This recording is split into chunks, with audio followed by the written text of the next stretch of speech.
Okay, welcome, Dr. Erickson, EHS, Physical Therapy, Chiropractic.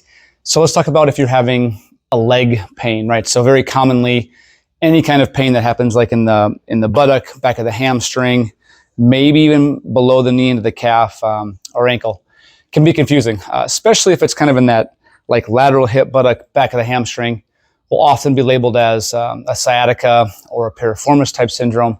The thing we have to realize and be aware of, and at least initially check and make sure that we rule out, would be a low back or disc issue. It's the most common cause of that. There are other causes, but if we're looking for the most common thing, we would start there. And the thing we have to do most, or the first thing we have to think about is there a direction or a movement that will centralize or take the peripheral or the distal pain away? Most of the time it'll feel, not necessarily, not everybody, but most of the time people will feel worse with sitting, bending, maybe trying to put your shoes on, right? Or trying to get that leg out there. You'll just get this pulling sensation, this deep pain or ache or burning, or maybe with rising out of a chair, it feels kind of stuck and it's hard to get upright. It takes a few steps to get going. So that's a very common spot back there. The thing that I would definitely just try first and see if you can get that pain to move and come up out of the leg, even if it's more sore, like right in the middle of the back, it's still better to be here than like down here. Would just be a simple extension in line. I would just start here, come all the way down flat, and then from here, we're just going to go hips relaxed. We're going to press the chest and shoulders up as high as we can, far, far, far, up, up, up, up, up, up, up. Lock the elbows if you can get there. Just breathe out. 1, 2, 3, and come back down. You don't have to get there in the very first one. Maybe you only get this high, and then you feel that pain kind of in the buttock or the lower back.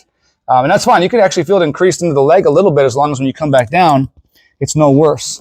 But you've got to give it, at least a good set of, 15, 20, a couple sets of 10, a couple sets of, or like 3, 4 sets of 10. Get 20, 30, 40 of these in and try to get higher each time. And then what you'll discover most of the time, that when you come back up, that leg pain will feel different, whether it's further up or it's gone, but something will change. And once we get to that centralization, or that first step of getting the pain out of the leg and just kind of what's called centralized or reduced into the lower back, then we can start adding some more, beginner level, core type exercises. Really it'd be more, I would do possibly some bridges, some planking, some dead bug, some bird dog. And so we can demonstrate all those here as well. And let's go ahead and put those together. But first, we would start here. All right, so once we get that pain, like I said, centralized out of the leg, now is a good time to start doing some of the other, like even if we wanted to call them like, core exercises, basic level. Some of them, you refer to as like the McGill Big 3. They're all fine, which is a good starting point for, return to function type exercise and movement. We just want to precede that with a directional preference, if you have one, to get that pain out of the leg. It'll just happen, the whole process will happen faster if we can move that pain out of the leg, or it could also happen in the neck and arm to get the pain out of the arm first. Then we can start doing some more movement. So once we're through this one here first, so we're already kind of into this position right here. We're doing our press ups. From there, if that pain is out of the leg and maybe just centralized in the buttock or low back, then I would go to more like hands and knees, right? So from this quadruped position, we can start doing a little bit of like, one arm at a time, right? Nice and slow, controlled, keeping the spine in neutral, contracting the abs. Maybe we do, one leg at a time, kicking back, getting the glutes involved, right? Try to stay as flat as you can, progressing all the way to like a, bird dog where your opposite arm and leg, okay, like that, opposite arm and leg, just like these movements right through here, okay? That'd be one place to start, which is very good. You could also roll to your back.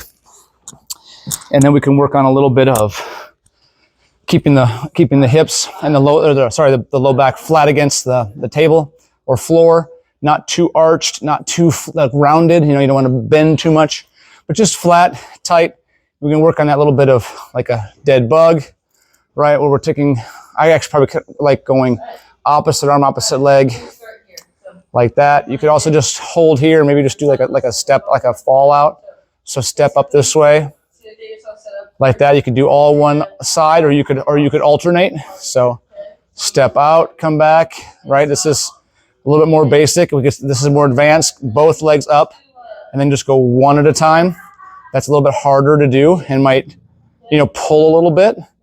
But you can do it as long as it doesn't put pain back down the leg. If it's just a little bit of pain, in the lower back or right where you're performing the exercise, and then as long as when you stop, everything calms down, then it's fine. Keep going. It's not wrong to produce or to increase a pain that doesn't remain afterwards, right? It calms down quickly. So that's what you got to try. Plus, we know that even if it does start to bother something, then you just turn right back around again, and you go back to that movement that will take care of it, and you just finish with some of these, okay? Up high, hands low, hands close, way up. Breathe out, and make sure that you get that to come back out of there again. So that way you have the confidence to go ahead and try some other things movement-wise, knowing that you have that tool in the back pocket to take that pain right back out of the leg again as quickly as you can.